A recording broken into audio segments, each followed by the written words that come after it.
This documentary is the story about the 1958 stabbing of Dr. Martin Luther King in Harlem on a book signing tour.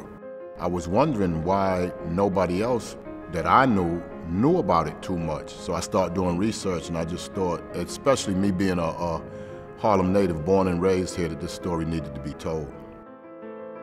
I'm passionate about the project because we have a generation of young people who are really out of touch with our leaders, civil rights leaders, those who have led the fight for our equality, our freedom, those who have laid the foundation, for our advancement. He is our most celebrated civil rights leader, and we take the perspective that if his life was not spared here in Harlem in 1958, we would not be able to celebrate and honor the King that we know today. And it's so important to him that in his last speech the night before he was assassinated, he talks about this whole incident in Harlem. If I had sneezed, I wouldn't have been around here in 1960, when students all over the South started sitting in at lunch counters. I wouldn't have been around here in 1961, when we decided to take a ride for freedom and ended segregation in interstate travel. I wouldn't have been around here in 1962, when Negroes in Albany, Georgia decided to straighten their backs up. And whenever men and women straighten their backs up, they are going somewhere, because a man can't ride your back unless it is bent. If I had sneezed,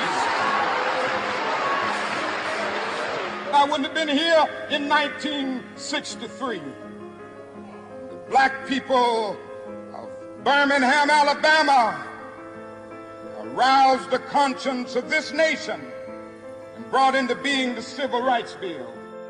I wouldn't have had a chance later that year in August to try to tell America about a dream that I had had if I had sneezed. We would love to pay homage to the Harlem community and the unsung heroes that really not only saved Dr. King's life, but in turn helped save the civil rights movement, because all the things that we celebrate about Dr. King today happened after the 1958 stabbing. We uncover a lot of the facts and the conspiracy theory and why maybe the story was not widely known or spread. It's a lot of stories to be told about Harlem, a lot of the cultural influences, but we don't necessarily know too much about Harlem's influence on the civil rights movement. And this is definitely bring this to the forefront with a story like this. And some of the individuals are up in age, well up into their 80s, and still around today. So we would love for you to support the documentary and really give these individuals their flowers while they're still alive and they're still remaining. The whole team needs the support of everyone.